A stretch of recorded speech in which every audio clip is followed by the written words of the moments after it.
Um, we are happy to welcome you to our virtual design school 2020. Before we get started, I would like to acknowledge in the spirit of reconciliation that we live, work, and play in the traditional territories of the Blackfoot Confederacy. And all people who make their homes in the Treaty 7 region of southern Alberta, such as the Siksika, Kainai, Piikani, Tsuut'ina, and Ajax and Nakota nations, and the Métis Nation, Region 3. And now, without much ado, we would like to introduce ourselves. So welcome to VDS 2020 COVID edition. If you have any audio problems, just check on the lower left side of your screen, see if the right thing is selected, or you can just give a DM to in our chat to Design Lab, and Shay will try to help you out with anything you can. My name is Erin, and I will be your co-host today. Ali is also joining me. And Shay is also joining us to check the chat box. Our usual host, Josh, as we mentioned, is off saving lives at the front line, as is Marliese. And poor old Kat is just trying to graduate, just trying to do her online thing and finish her final year of school during COVID. And where we'd like to welcome you today. We are going to talk about design thinking. And as we do, we really want you to do is live tweet with us. So you can tweet at us at Design for AHS, hashtag VDS 2020. We will be live tweeting throughout the show. And so we want to see you guys on Twitter if you can. And what we want to find out is, why are you here today? So we gave some examples on the slide. Thank you, Ali. I lost that word there for a second. This time, we usually do this format in more of a classroom setting where you guys can call back and talk to us or annotate on the screen. Today, because we had so many registrants, we had almost 1,000 people register for this class. And of course, we know that not everybody's going to be able to attend because of COVID, what's going on in the world, but we wanted to know, why are you here today? What happened? So just click on the chat box icon, which is at the bottom of your screen, and type it right in there. And you can pick multiple reasons. There's a couple of people here because I made them take the course. I know we've got some alumni coming. Oh, Joel said, it's like, I'm self-isolating, I'm bored as fuck. I was like, that's so true. I love him. Yeah. Oh, that was awesome. Oh, yeah, work in healthcare. Leanne's a good friend of ours. Aww. Yeah. Thanks, fantastic. Wow, lots of curiosity here today. That's fantastic. Well, we're just so happy that you guys could find the time to join us today. We're hoping to take you on a bit of an odyssey through design thinking, starting off with a problem and ending up with hopefully many different kinds of solutions that you can test with real people. And every week, as we take you through this odyssey, we have a special guest speaker. And Zayna is one of our favorite people that we have ever had on this series. We keep asking her to come back because we just can't get enough of her. And Zayna is going to talk about the future in healthcare and design in a time of COVID and what that means for innovation. So without much further ado, Zayna, I'm going to pass it over to you if you want to share your screen and say hello. Okay, you can hear me okay, Wave? Yeah, yes. We can hear. Okay, let me just get my thingy dingy. Okay, so I don't know, I'm going to date myself of who knows the Brady Bunch picture behind my head and who doesn't. I think I'm Jan Brady on most days. So I'm going to get started. When I'm in presentation mode, I can't really. Oh, yeah, I can see the chat. I'm just going to put it to the side here and minimize you guys so I can see. You know what, Zayna? Okay. Also, yeah. Ali and I will be watching the chat box if so you don't have to worry about missing anything. Okay. So, I mean, I normally help open this thing and talk about the future of health and therefore what's the role of design. You know, to make it COVID edition, I thought we would look at this through the lens of silver linings, and let's come back to that. So I think you're going to come out of this with your silver linings playbook. And of course, that's a reference to a movie from a couple years ago. So this is me. I went to go update this slide. So I was sure Bitmoji had COVID edition of their Bitmojis, because none of us have brushed our hair or, wear makeup. And they don't, believe it or not. So there's a business model for somebody, Covemojis, or I don't know. This is the only thing I could find on Bitmoji that links to viruses or COVID, and I didn't think that was a good one. So anyway, so just quick context. I've kind of stumbled on a few things to land to bring some expertise and methodology to getting health innovation done at scale. And it started, I started as a scientist, so I used to pipette in a lab, and I did diabetes research and cell biology for my doctorate. Then I went over to business, and I was in the health practice of BCG, so big complex strategy for big complex organizations. I joined the faculty at the Rotman Business School at University of Toronto in health sector strategy. And then probably for me, my pivot to health innovation was when I joined Mars Discovery District, which is Canada's kind of big hub for health innovation in Toronto. And I led the health innovation platform. And then I joined faculty at Singularity, which is this global virtual university to really get smart about exponential technologies and emerging technologies like AI, and educate people, society, businesses, governments about how they're going to transform pretty much everything in society, including healthcare. So that's, how I kind of get a bit of my tech chops. Spent a year in the Netherlands in 2017 at the Reshape Center. And that's where I built, co-founded the Dutch Health Innovation School. So it's kind of this, but a little bit broader, to really teach people across the health system how to do innovation at scale. And that's how I met Marlies. We invited her as faculty, and she happens to be Dutch, but she was here in Canada and I was over there. And our core methodology was designed just like this. And then that brought me to St. Elizabeth Healthcare, where I lead the futures team. And our methodology to create the future is a human-centered design methodology. So I'll kind of do a bit of theory, but really practical, because this is what my team of 8 or so does every day to create the future of aging. I won't get into St. Eliz too much, only to say, we work primarily with aging adults, keeping them at home as long as possible. You can imagine how much we're going through right now as everybody's trying to keep capacity in hospitals for the pandemic, and it's really changing our entire business overnight. But if we're going to kind of create a future, this is not going to be a typical way health organizations design care models, which is largely a desk exercise with little iteration. To co-create is really a design methodology. So it is the heart of what we do.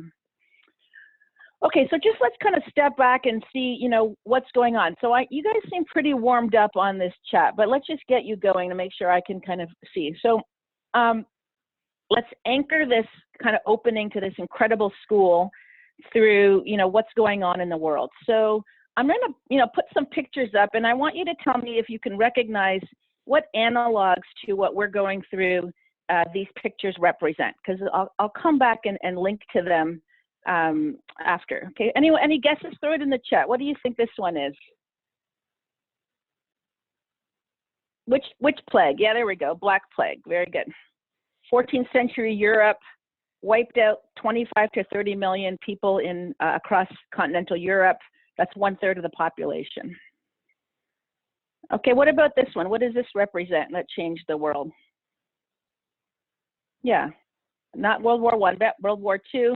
This is a very famous, iconic picture of the sailor kind of saying bye. And, think about those women who were left behind and what that did for the world. So we'll come back to that one. Okay, this one I think is very easy. I won't even ask you. This one, unlike our pandemic and, like the two before kind of were drawn out, this was one day, 1 second of a day changed the world forever. And it had immediate stuff and long term. And then what about this one? This is another iconic photo from this time. Yeah, SARS, largely contained to China, but of course, as you know, in Toronto and other places, we had some ripple effects, but not nearly how much it transformed that country. Okay, so you guys are smart. This is my test of you guys. Okay, so So the future of health, this is my typical talk I give, 50 times a year. And now I'm just trying to look at it through the lens of what's going on. So we all know from all the signals, and of course, many jurisdictions that are way ahead of Canada in terms of creating the future, that this is the path health is going, that everything in the past was designed to optimize for the system, because that's what made sense when we built our institutions of healthcare 50, 75, 100 years ago. And, these kind of 6 dimensions, is how I organize the thinking around, the shifts that are going to happen from reactive, care to proactive and predictive, from one size fits all, pretty crude, fairly analog, to highly personalized and intelligent. The modality shift, or the location or the channel, from, you going to the care in institutions and buildings and clinics, to decentralizing, this word omni-channel has arrived in healthcare, and dephysicalizing, and what I call digital. Well, this third shift has just exploded on steroids in the last 2 weeks, and we'll come back to that. A fourth shift from, episodic and intermittent, because we effectively timeshare our high labor and high capital resources. So you get the one MRI or the one scan or the one ultrasound, or even pills are episodic and intermittent technologies. That will shift to being continuous. Melanie, I see your question. Absolutely, you can have these slides. And then a big power shift in just the whole design of care models. That we've outsourced our agency to providers and systems, and massive shift of power to what I call people-powered healthcare, not patient-centered healthcare. I don't like that word. And this is happening in every other industry, of course. And then finally, and I'd say unfinished business for really every health system, but particularly Canada, is a business model shift of, what are we measuring? What are we obsessed about? And it's been volume, costs, inputs, activities, fee for service, and all that shifts, because it's just going to be really easy to measure it in real time to fee for health. So that's kind of, I do a 1 week course on this slide. I gave you the 2-minute version, but there's no way we're going to get to the right of the page through the old ways we used to change healthcare, very linear, very slow, very glacial. We are in the era of innovation. So what's both pulling us to that future and pushing us? So I often talk about, first we have a big force pulling us to the new paradigm. That's patients and their families have awakened. They have all the data, they have the means of production, they're empowered in every other sector of their life. They can do their own trades, they can, do their own wills, they can do their own real estate, they can build their own car, their own house. They don't need these intermediaries as much as they did before. And that's going to force us to go to the future, whether the health system is ready or not.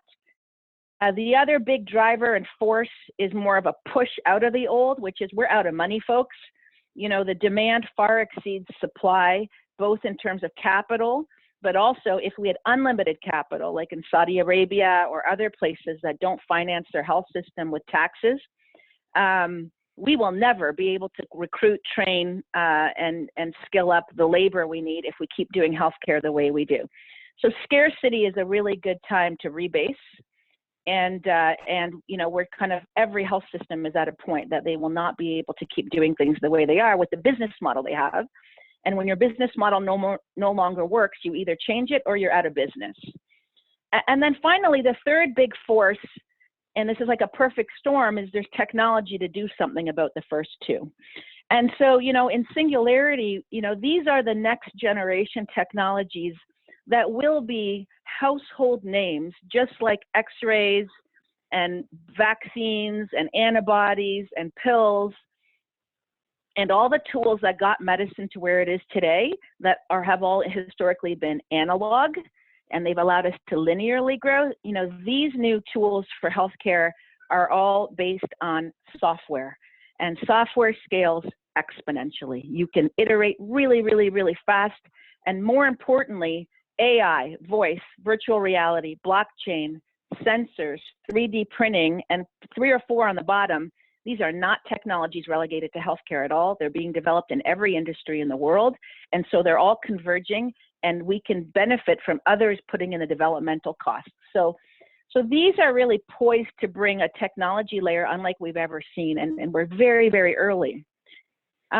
So when we see statements like this from Vivek Wadhwa, this reflects this kind of exponential nature that software can now bring to change.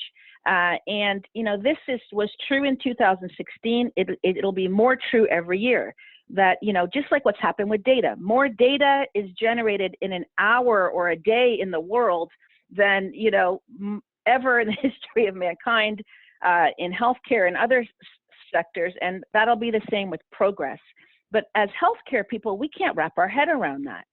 And so just to unpack a little bit of why, because I'm going to come back to this, this is our framework for helping guide organizations and people through, what does exponential development mean? What does it mean when you harness these? Step one is digitizing things, data, interactions, just taking all the friction and the analog out so you can focus your humans on real important human things like care. Once you do that, then you get up the curve. You can't even get on an exponential curve till you digitize. There's this deceptive stage where you try new things like Zoom and the internet doesn't work and all things are it's just rough at first. That's usually where healthcare people, get off the highway and like, sorry, this doesn't work. I'm going to go back to fax machines. But if you can wade through, and that's what entrepreneurs do, they keep pushing and pushing and pushing. Then you disrupt, you replace the old with the new. The new has a completely different business model, and then off you go. You dematerialize, you take out big boxes and stuff and people, you demonetize because you can change your economics completely, and then you democratize. That's what's coming to healthcare. But it's been slow, in most places. So I'm just going to show you a couple examples that prove that it's possible. So here's an example in China where there was no legacy or old to replace, like we're all trying to do.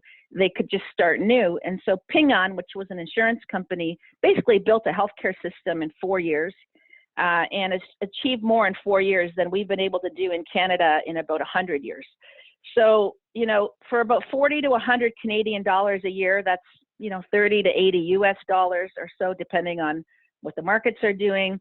They built a digital-first AI-enabled health system that connects all the existing assets across the country. So the physical assets, clinics and doctors and pharmacies in the thousands, including some of their own in-house, and they're now the healthcare system for about 300 million people in China. That's 1/3 of all people on the internet. That's 8 Canadas, and that's in 4 years. And in a month, because you don't use healthcare every day, about 60 million people are accessing their services on the platform. This is for the same price that my daughter, spends on Spotify every year. Okay, so this is what this promise of change is, and it's hard for us to see it. But there are some, examples, and everybody, talks about Kaiser Permanente, the US-based health system. It's about the size of Ontario, 13 million people, same budget. They've been on a journey for 15 years to really bring a blended virtual physical business model for the places where, you don't need the in-person. And so they just shared their data 2 days ago in a webinar that they're now at 62% of all interactions between clinicians and patients is not in office visits. And then just a bunch of other metrics. But, what they've been able to do is those dark blue bars are largely flat. So they're able to, I think, grow their number of people they serve by 30%, deal with all the growing complexities and longevity, and not add any cost, not build another single bed, right? That's what allows you to change your business model and maximize access. Depending on the study, we're sitting in Canada at less than 1% of all our interactions are virtual pre-COVID. So we feel stuck in healthcare that we know what's possible. Digital to me isn't even that exciting of a technology. It's just good business optimization, but it's been very, very slow for the most part. And why? Well, there's a lot of brick walls between, the past and where we know healthcare is going. Again, this is another entire course I teach on the barriers to innovation, but this is really, really hard. And the methods we've used historically to change things in healthcare do not serve in this world.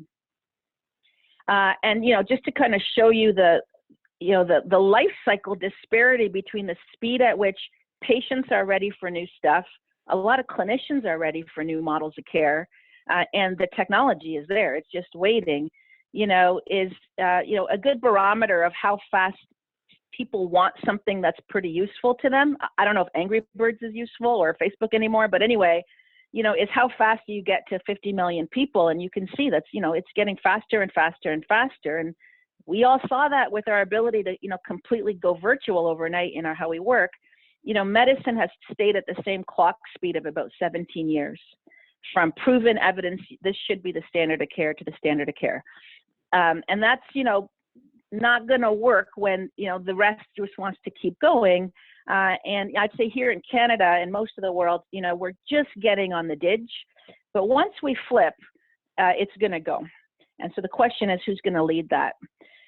So Jack Welch, the former CEO of GE, always had this famous quote. This is like from the 70s, I think, that if the rate at which things outside of your organization or whatever you do, your department, is faster than the rate at which you can change internally, the end is near. This is classic natural selection and evolutionary biology.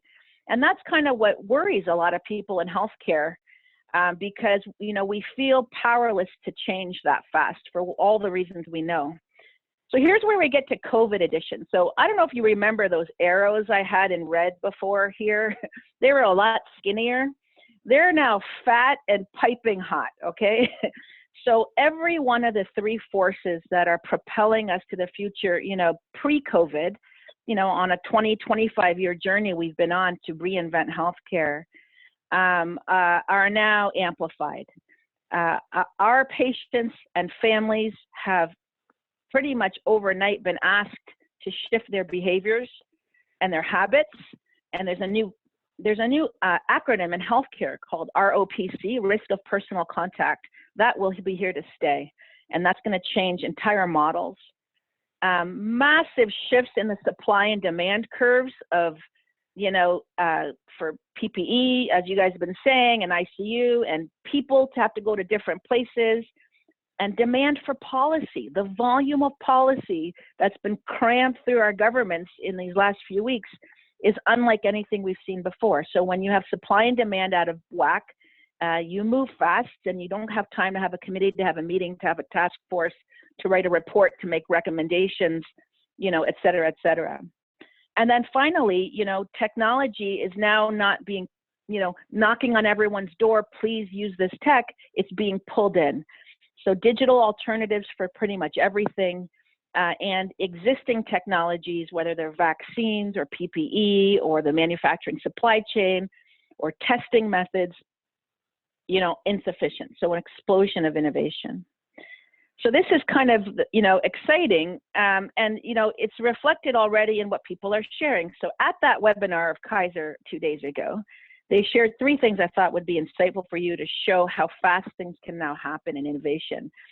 They already knew that while everyone was dormant and quiet about the virus, because, we knew what was happening in China, but I don't know, we didn't take it seriously. They started to see their members calling, because they have a data and intelligence-based healthcare system, thousands and thousands of calls with these symptoms into their call center. That led to influencing policy to actually start to shut California down way before anybody else. And you can see the data now of how well that fared out for that state. Those numbers they shared, we salivate that, Kaiser is that 62% virtual, and that's not good enough for Kaiser. Literally overnight, their video-based visits, which was a very minor part of virtual for them, because you don't always need to see the person live. You can text and email and chat.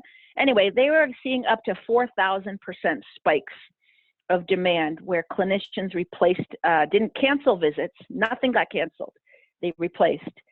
Primary care is now 90% virtual. Specialty care, which they really struggled to get specialists to participate in a blended physical digital, 75%. And they did not have to turn down business and, not serve people. And they're convinced this, virtual is now here to stay. Okay, so back to our silver linings. I don't know if anyone's ever reflected on why do we use this metaphor? Anyone want to throw a guess in the chat of where we got this word from? Silver linings. Let me see. Hallmark, hilarious. So it was, so yeah, the metaphor, Melanie, is right, but this is, you know, where it came from. So John Milton was an Irish poet in the 1600s, and he wrote this really long poem called Comus. And this is kind of a little section from around line 200 or so. And you know, he's reflecting that, you know, he's had all these bad things going on in his life, but he felt like there was a supreme good out there, that even though all he sees is darkness, it gives him some sense that someone's got his back. And so to bring that message out, you know, his language was, you know, was I deceived, or did a sable cloud turn forth her silver lining on the night? So he's not sure, but, you know, did this cloud show me a silver lining?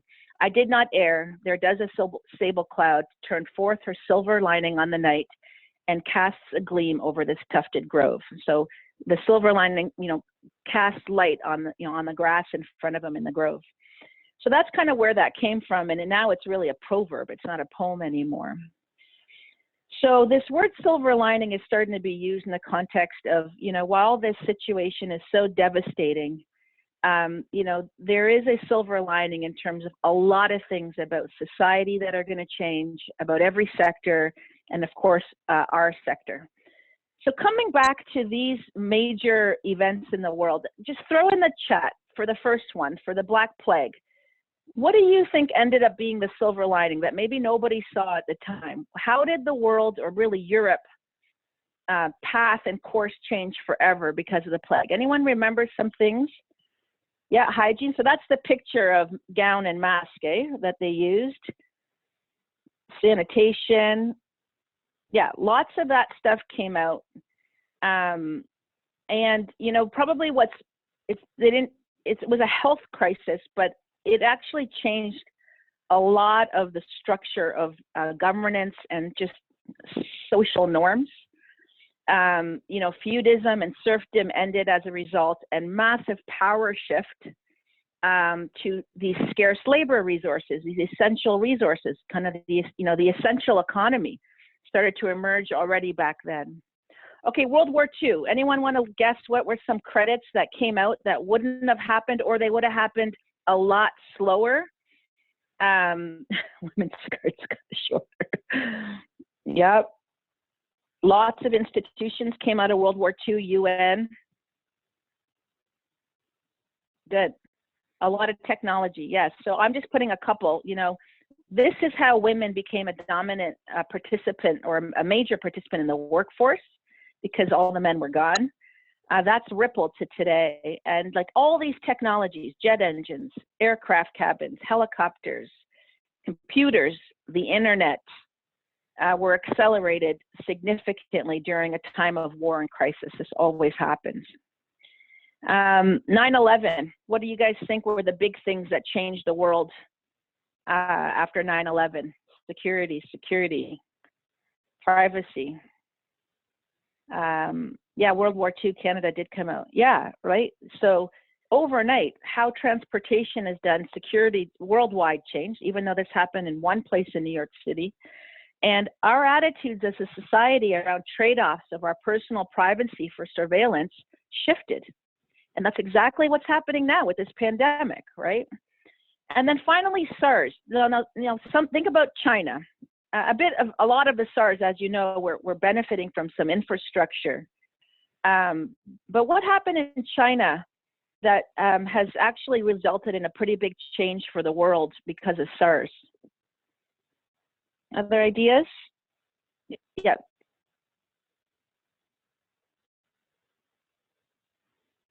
So lots of things that are clinical, for sure.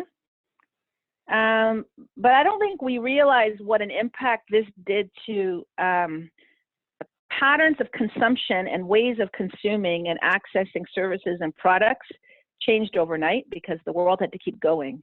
And that led to e-commerce as kind of a dominant channel. And, you know, companies like Alibaba and WeChat and all these are now really taking over in a very heavy way. So, okay, so now here's our playbook. So now start to list for me from what you've seen. When our kids are doing this talk in 15 years or 20 years or 10 years, what are they going to say happened in the pandemic here in wherever country you're at? What's been the new profound changes we think that'll be the silver linings forever? So a lot of virtual, work from home, so new patterns of remote working, collective society, so solidarity, women in leadership, shout out,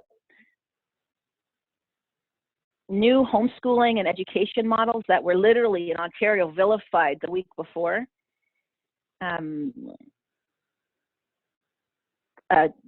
Grocery, so bricks and mortar and people-based services kind of changed overnight, and on and on and on, right? So I've started to keep a log of these, and this is not a pretty slide, but just I'm starting to keep my eye on, what's going on in healthcare, and I think some of you, I'm going to crowdsource and add them.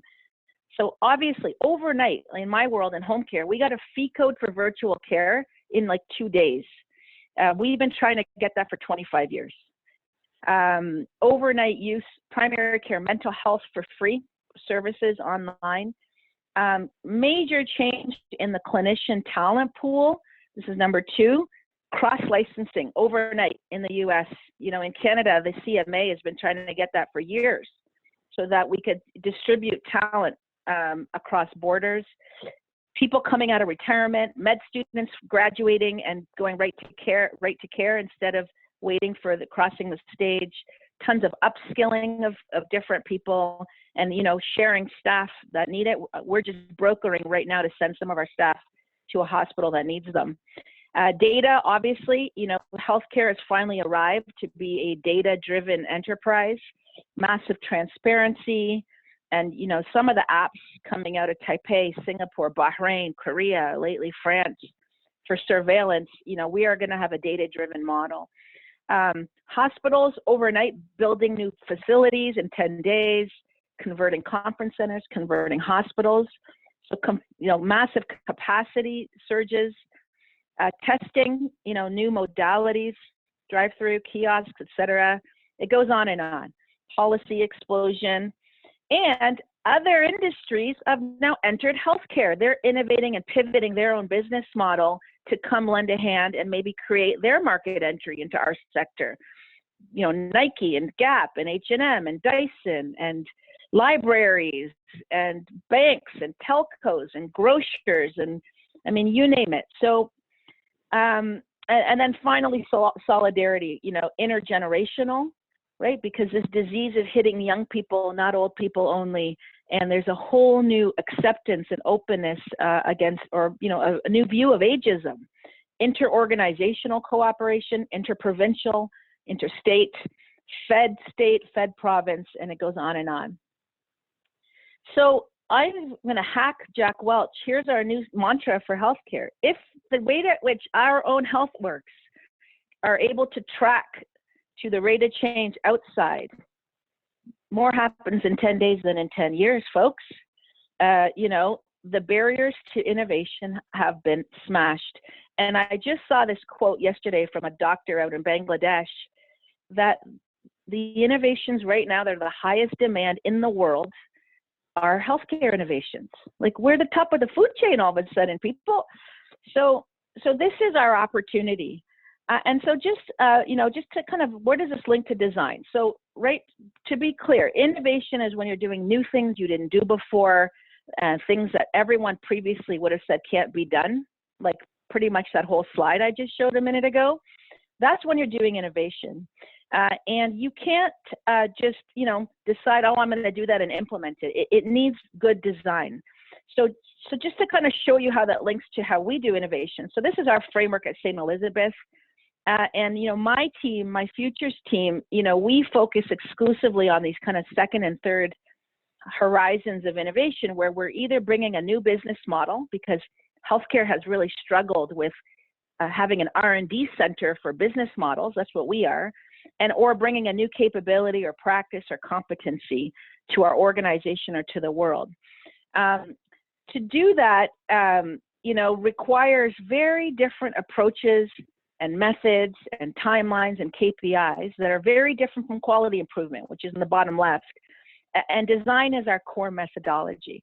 So if you think that a business model is how your story of how you create value, deliver and capture value. Well, creating the value is the desirability part of innovation. Do the humans involved in whatever that new thing is want it, need it, love it? Can they use it? Then when you know that, you make sure, can I deliver this thing? Can I implement it? Can we operationalize it? Does the tech work? Is it legally allowed? And then you got to make sure the business model works. So the viability, can this be sustainable? Can it be adopted at scale?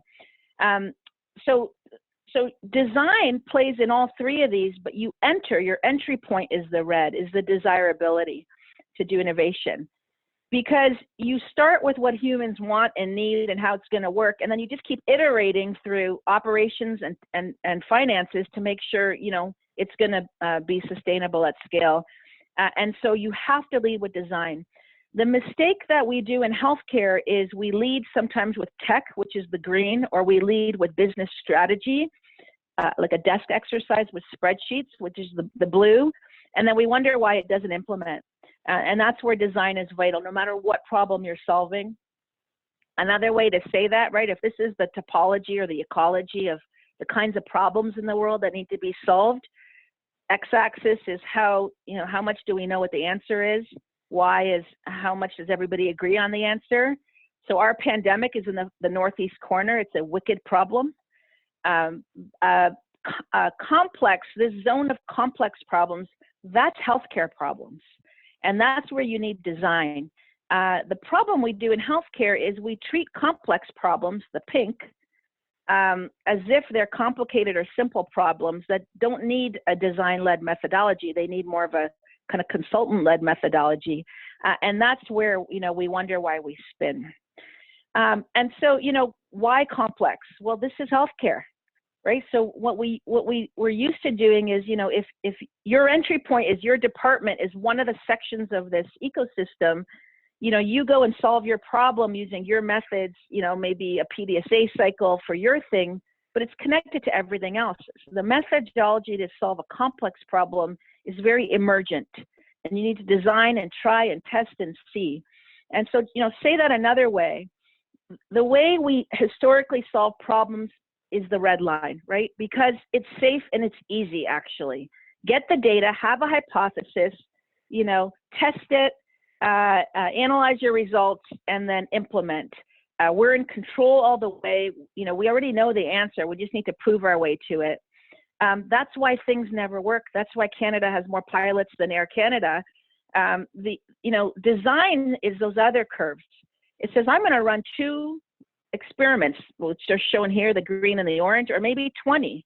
And I'm going to quickly prototype the answer, test it quickly, and then what I learned, and I only understand my problem while I'm solving it. And then it kind of titrates and you develop. That's the journey you're about to go on.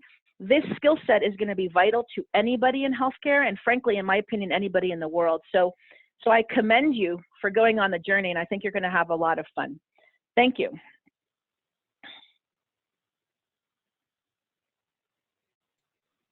Wow, my brain, I'm just trying to absorb, Zayna. I'm just trying to absorb. That was Sorry. awesome. That was awesome. Do you want to talk a little bit about your book as well, where this slide people Yeah. can... So I'll end here. I'm not going to get to all the questions, so maybe the moderator can find some juicy ones. I promise, though, offline, if you guys send me the transcript, I will answer the questions, and then you guys can mail them back to people. I just wanted to show, these are kind of 3 of my new favorite books. And the one that just came literally hot off the press is basically a Bible for design in health from Bon Q. So I highly recommend it. Here's my copy. And I'm going to shamelessly plug, so my team, because we work on creating the future of aging and health, we just wrote a book.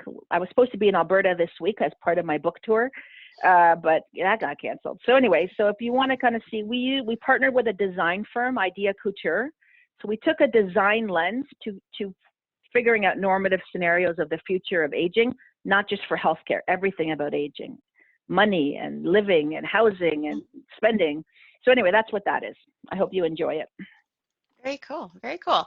So, Ali, you've been watching the chat box. Any gooders? Yeah, one question, Zayna, a few people posted was, as there's definitely accelerated pace of people trying to keep up with COVID, but there's almost a notion that patients' voice is being left behind. And what are your thoughts on that? And how do we bring it back? Because how do we keep up with the pace and still have the patient voice there? I mean, again, human-centered design, which I know you guys are going to do empathy next. You can't leave the patient behind, because they're the whole substrate of your work. It kind of forces you to, so you can't. But the way you do leave a patient behind is to have a committee and a task force, and a patient rep that has to react to the slides you produce. Yeah, no, that's not how we're doing it anymore. I'm sorry. Some organizations take it to the next level, like where I worked in the Netherlands, where patients actually lead the innovation projects, and we're on their team. Wouldn't that be amazing? Yeah, I would. That's Zayna, can I ask you to stop sharing your screen, because then I can jump in and share mine back? Sorry. Yep. Thank you. Another question that came up was around, so how do you balance the QI work that a lot of healthcare people are into, quality improvement work, and this kind of innovation design lens? How do you balance in your team in SE Health? Maybe you can put it from that. We don't touch anything improvement. We don't even touch digital innovation. We have a separate unit for digital transformation, because anything involving the core and optimizing it, it's at the border of innovation and improvement. That needs a team. It has to happen, but somebody has to be protecting the future. And actually blowing up the core and putting it back together. And that's what my team does. In other organizations, the trade-off between improvement and innovation is very challenging. And I think the jury is out. My best recommendation, there's a fellow named Sean Malloy. I don't know if he's on. He did his master's thesis in a design school on this topic of innovation versus improvement and how health systems do it. It's probably the best piece of work I've seen on this topic. And if you guys rate me, I can give you the link to his thesis. It's published under Creative Commons. Any questions? Anyone else has any other questions? We'll take one more questions from the chat box. I'm just playing with my video screen. Does anyone Zayna, recognize? Yeah, there's a really good question from Tara. Tara says, can you speak to ways of not to perpetuate the gaps in health equity because of the digital divide? 100%. The digital divide is an interesting thing. So there's this word called the digital determinants of health, which is around, are we going to widen the inequities between the haves and have-nots? And I'm certainly seeing that right now. We live kind of in an inner city part of Toronto where there's a lot of poverty and undocumented people who are in school with my kids. That sure, my teachers are doing virtual classrooms for my kids, but these parents don't even get the emails about this. Like there's just no way to reach them, let alone have a computer, have internet, blah blah blah. So absolutely, that's a risk. On the other hand, I actually think it all balances out. I think other better, smarter than me researchers will publish this, but it will actually close the inequities in many ways, particularly around access, particularly for rural or remote. It can democratize access. It can also overcome barriers of literacy, cognitive ability, language, because these tools can smooth that out very easily and very cheaply. And I actually think infinite bandwidth and your phone or a tablet as a medical device will just be policy just as much as running water and electricity. I don't think we can ever not have it that way. So I hope it'll make it better and not worse. Thank you. Thank you, Zayna. Thank you, Zayna. That was amazing. And you know what? We always love hearing from you because your breadth and depth of knowledge on this is so wide and so vast. But a lot of the people joining today, because we asked you on our survey, are actually just starting off in design thinking and just don't even know what it is. We have about 5% of the people registered that consider themselves masters of design, but most of you, almost 86% of you, are just starting to dabble in design or maybe have heard about it and just want to know more. And so to start from the beginning, this is the design thinking process that Zayna was referring to. And we use different terms for each of these different stages. For example, discover can also be used as understand or empathy. We map the things that we gather once we have empathy for our end users or the humans in the situation. We then ideate or brainstorm, come up with different kinds of solutions that can fix that problem. And then we decide on which area to focus on. And then we build something. We build something that we can show to people and see and get that kind of feedback from them. Do they like it? Does the human want it? Can they use it? And that's what the testing is about.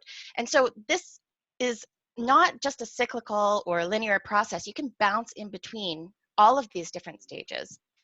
But what is most important is that you have the right mindset and the right culture in which you're working in order to do this process. So trusting the process is essential. And once you've done it once, you'll start to realize how many different solutions can come out of a single problem. But not just that, it's that mindset of curiosity. And Zayna, I loved what you said when you said, you really only understand the problem as you're working through that. And this is what really is different about the design thinking process, is because you don't start with a solution to the problem. You start with this idea that you don't know the problem and that you now have to go as wide as possible to understand what the problem is and the people that are, and the humans that are a part of it, and really understand and reframe what you're going to be thinking about. And so what we're going to do is we're going to take you through this process. Like I said, this is a design thinking odyssey for you all. And just like what Zayna talked about, the future of healthcare and the difference between improvement and innovation and how we can work, we're going to leap next week into really examining what that problem is. So it could be your problem, you could be solving somebody else's problem, but Marguerite is going to join us next week and let us know exactly how to frame and reframe our problems so that we can get as many possible solutions as we can. And then Ali, do you want to talk about Andrew? Sure. And Andrew is another, I would call her another crowd favorite. He has been joining us from the last 2 virtual design school, and he actually works in the Emily Carr Design School in BC. And he will be talking in our 3rd week about journey mapping, and is one of his crowd favorite. After that, on our 4th week, we have Josina Wink. She's all the way from Norway, Sweden, and she's part of the Experio Lab. And one thing cool about her was the team she worked with actually did an immersion technique where they got these administrators to actually literally put on cameras and follow a patient journey as they were someone be coming into emerge and following through the whole kind of process of getting admitted. So she's an amazing one. We're looking forward to her. And Ty, those who may know Ty, see people from Toronto, he is from the University of Health Network Open Lab. And also he is one of the founders for Choosing Wisely Canada.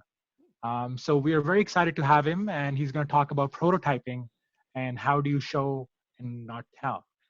And this is our last, but I'm very excited to have Helen presenting on our last week 6, and she'll be talking about how to really become a change agent and be a design agent in a way.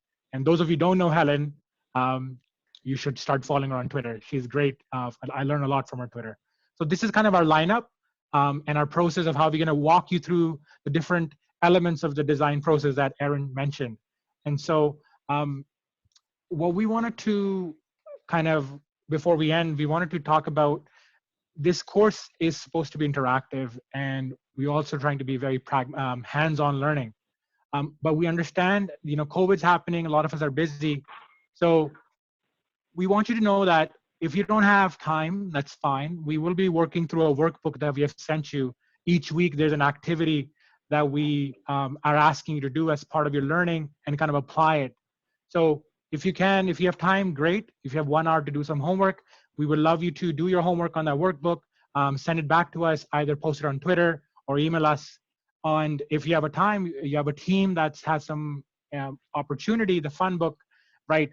You can do it together collectively. And again, post it on Twitter. And again, there's no harm, no foul if you just want to watch these webinars and just learn. So, Erin, do you want to mention anything? Sure. Yeah. So what we're going to start off with on the first page of your workbook, you'll see that there's some questions that talk about, how much time can you commit to, and what kinds of problems do you want to work on. You can really find inspiration for different problems anywhere. Maybe it's, an experience you had at a hospital. I know I talk about, a simple problem where I was just taking my grandma for her cancer checkup appointment, and I developed a problem to work through that. Maybe it's something that you've been trying to fix for a while, or perhaps you, because of COVID, have come into new power and you want to try something new and you want to apply the design thinking theory to something that you're faced with in real life. Wherever you find your problem, what we would really like you to do is think about it in a simple way. So as you think about the problem that you're trying to solve, what is the situation? So I mentioned, I was taking my grandmother to the hospital for a cancer appointment. It was -20 and the parking was ridiculous.